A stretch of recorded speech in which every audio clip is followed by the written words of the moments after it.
New sword coming from Cold Steel?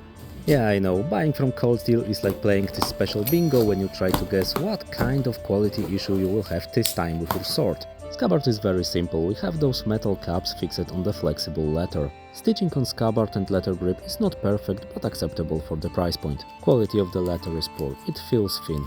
Pommel is secured with a nut, which I absolutely hate on a budget sword because that's easiest to break. Let's check the sword, maybe this time the quality control was there. No rattling and fittings seems tight.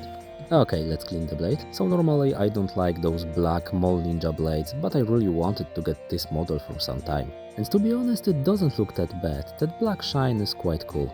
And the edge seems fine, there is no damage to it. Blade seems to be too thick for a good cutting, but that's a design flaw, not a quality issue. So maybe I just had bad luck with my recent Cold Steel swords. 5 times in a row. Anyway, this is the Cold Steel Man-at-Arms Hand and a Half sword. It cost about 200 to 400 bucks depending on your country and shop you are buying it from. This is a cheaper version of the Cold Steel Hand and a Half sword that I got before, with a bad stitching on the handle and a lovely damaged edge which I had to fix by myself. But besides the Cold Steel quality bingo, those two are quite similar. The black one is slightly shorter in the blade and handle, but feels a lot heavier and terribly balanced.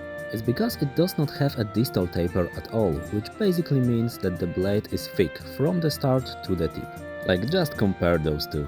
Because of how thick it is, it doesn't feel like a sword. So it's like shiny, sharp, heavy black metal bar. Let's check the edge. Now that's quite dull, but it's not terrible. Blade is also very stiff, well, which is understandable because of how thick it is. Cool thing about buying from Cold Steel is that you are getting a good cardboard. I will try to cut it with this sword, just a gentle tap without using much force. You know what they say, do not expect anything and you won't be disappointed. So yeah, this sword cuts terrible. Balance is weird and the edges are too thick for a good cutting motion. So yeah, I can't recommend this sword. I didn't have a single quality issue with this one, but the design is simply wrong.